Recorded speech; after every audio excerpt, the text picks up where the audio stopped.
থাক। নমস্কার বন্ধুরা, good morning, welcome back to my channel. তোমাদের অনেক অনেক স্বাগত, অনেক অনেক ভালোবাসা জানিয়ে আজকের ব্লগটা শুরু করছি। তোমরা আশা করি ভালো আছো সবাই। তো এখন বাজে হচ্ছে 12টা 15 মতোই, দেখো দেখতে পাচ্ছ ঘড়ির কাঁটা 12টা 15।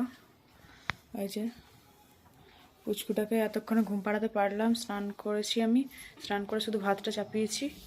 ঠাকুমা ফ্যানটা চালিয়ে দিও তো, ওকে ঝাড় দিয়ে। এই যে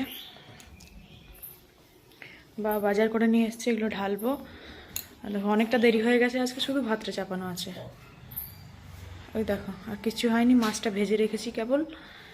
আর হবে পটল আলুতে পোস্ত আর মাছের ঝোল না কি হচ্ছে দেখি, এগুলোই রান্না হবে। অনেকটা দেরি হয়ে গেছে। রীতিশা পড়ছিল, কালকে থেকে পরীক্ষা, তো ওকে স্নান টান করিয়ে একটু খেলতে দিয়েছি। এখন খেলতে গেছে ওই বাড়িতে, পাশের বাড়িতে, কারণ একটু না খেললে ওর পড়াতে আর এনার্জি থাকছে না। তো চলো ঝটাপট রান্নাটা করি, না তো উঠে গেলে আবার মুশকিল। এই দেখো কি কি নিয়ে এসছে।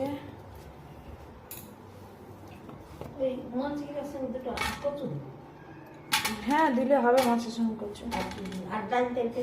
না ডাল করবো না আজকে, আর দেরি হয়ে গেছে অনেক। ছিলে দাও তো, ছিলে দাও তো কটা করছো।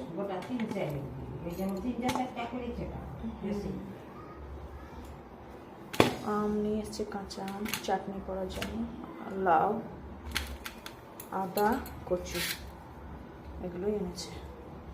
ধুয়ে রাখবো, আর কচুগুলো বাইরের ঝুড়িতে রাখবো। কটা ছিলে দাও।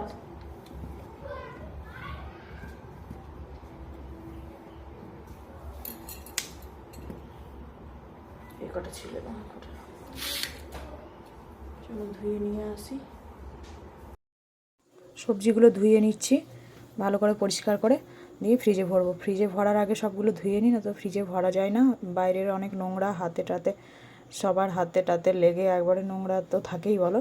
তো এগুলো না ধুয়ে ঢোকানো উচিত না, সেই জন্য ধুয়ে এগুলো ফ্রিজের মধ্যে ভরতে হয়।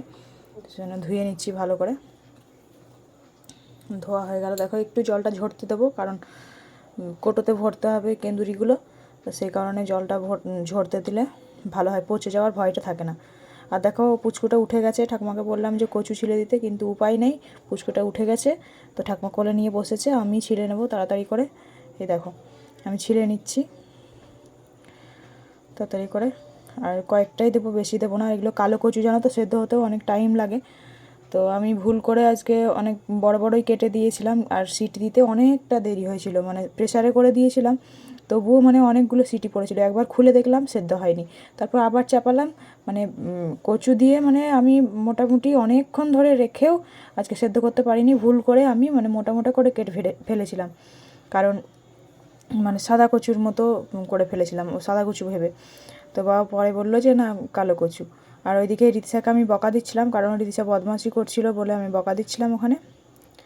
তো ওই করতে করতে দেখো কাটাও হয়ে গেল আমার কচুগুলো। আর দেখো আমি পায়ে একটা কালো সুতো পরেছি, জানো তো।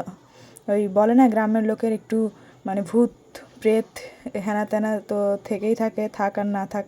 তো সেই কারণে ছেলে হওয়ার পর এটা মানে বাঁধতে হয়। ছেলের পায়েও কালো সুতো দিয়ে দিয়েছি, মেয়েকেও দিয়ে দিয়েছি একটা কালো সুতো কার বেঁধে।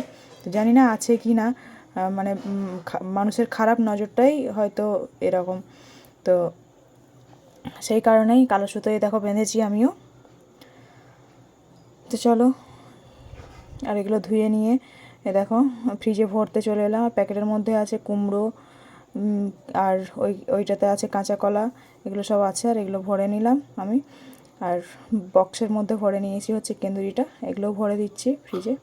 আর বেশিরভাগ আমি করতে করতেই রাখি, তো কোটো না থাকলে তখন আমি প্যাকেটে ভরে রাখি। আর হচ্ছে এইদিকে হচ্ছে বাবা এই যে নারকেল ছিল, তো নারকেলটা কুচি করে গ্রেট করে নেবে মিক্সিতে করে।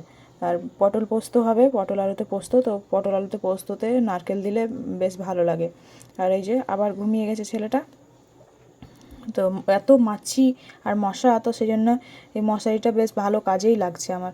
আর রীতিশা এই যে এখানে জামা টামা পাল্টালো, কারণ একবার হিসি করে দিয়েছিল ছেলে ওর কোলে, তো সেই কারণে জামা টামা পাল্টিয়েছে। আর এখন বাজে প্রায় 4টে 4:30 মানে মতো। তো দেখো কেমন মানে সন্ধে লাগবো মনে হচ্ছে না, একদম কালো ঘোর করে আছে।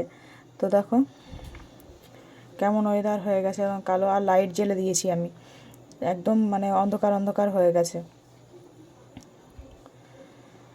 তারপর এই যে সন্ধেবেলায় চলে এসেছি চা করতে।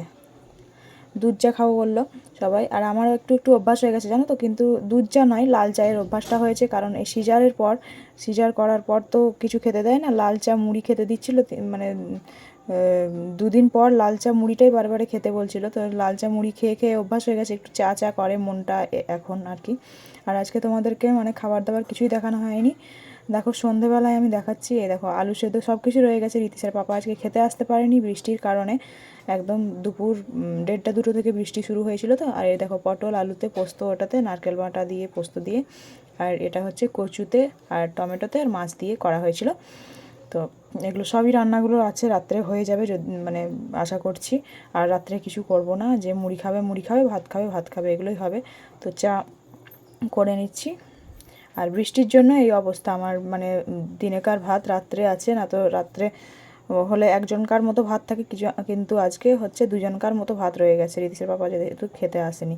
তো এই চাটা ফুটছে, আর আমি এদিকে ঘি দিয়ে দিয়েছি, একটু অল্পই ঘি ছিল বাড়িতে, আর একটু পাড়া রয়ে গেছে, একটু মানে ফেলে রাখলাম। গৃহিণীদের কাজ একটু ফেলে রাখতে হয়, একদম সব নির্মূল করে নিয়ে নিতে হয় না। তো এদিকে চিড়ে দিয়ে দিচ্ছি আমি, কাঁচা চিড়ে ঘিয়ের ওপরে, আর একটু জল দিয়ে লবণ দিয়ে মাখিয়ে নিয়েছিলাম চিড়েটাকে, অল্প একটু লবণ দিয়ে দিয়েছিলাম। আর এ দেখো কড়াইয়ে দিয়ে দিয়েছি, ভেজে নেব, দিয়ে চা দিয়ে খাওয়া হবে, বেশ ভালো লাগে খেতে, মুচমুচে বেশ ভালো সুন্দর লাগে খেতে। তো ভেজে নিচ্ছি এদিকে, আর চাটা অফ করে দিলাম, চাটা হয়ে গেছে, চাটা ঢালবো এবার। তো চলো আজকে দুধ চাই খেয়ে দেখি। আর দুধ চা খেলে মানে দুধ চায়ের গন্ধটা আমার ভালো লাগে না, তবুও আজকে খাবো, সবার জন্যে করলাম যখন, আমার জন্য আর লাল চা করলাম না, একসাথে করে নিয়েছি। দুধ চায়ের কত বারে বারে এটা করব সেটা করব, তো সেই জন্য আর কি দুধ চা করে নিয়েছি। তো ঢেলে নিচ্ছি আমি চাটা, আর ওইদিকে কমিয়ে দিয়েছি গ্যাসটাকে দেখো। আর রীতিশার খুব খিদে পেয়ে গেছে, বলছে মা তাড়াতাড়ি দাও খেতে, খিদে পেয়ে গেছে, আর পড়তে বসাতে হবে ওকে, তো সেই জন্য তাড়াতাড়ি করছি আমি। তো ঢেলে নিয়ে খেয়ে নেবো, আর তারপর পড়তে বসাবো। আর রাত্রের তো রান্নার চাপ নেই, তো রীতিশার পাপাকে ফোন করলাম যে ওটাই খেয়ে নেবে, আর এখনও কন্টিনিউ বৃষ্টি পড়ে যাচ্ছে, তো ওই হবে খাওয়া দাওয়া, সেই জন্য আর রাত্রের চাপ নেই রান্নাবান্নার। তো দেখো নাড়াচাড়া করে যতটা পারি ভেজে নিই। এই দেখো হয়ে গেছে, ভাজা হয়ে গেছে, বেশ মুচমুচে হয়েছে। হাফ কাপ করে চা, হাফ কাপ করেই খাই এই কাপগুলোতে, জানো তো, এতটা বড় কফি কাপ, তো অনেকটা বড়, 1 কাপ করে খেলে মানে পেট ভর্তি হয়ে যাওয়ার মতো, তো হাফ কাপ করেই খাই। এ দেখো রাত হয়ে গেছে, রাত প্রায় মোটামুটি 9:45-10টা মতো বাজে। তো আমরা খাওয়া দাওয়া করতে শুরু করে দিচ্ছি দিনেকার ভাত। আর দেখো 2জনের ভাত বলছিলাম, তো রাত্রে খাবো, তো অতগুলো ভাত খেতে পারি না, তো সেই জন্য 3জনের হয়ে গেছে। আর রীতিশা মুড়ি খাচ্ছে, ও দাদুও মুড়ি খেয়েছে। চলো টাটা, আজকের মতো ভিডিও এখানে।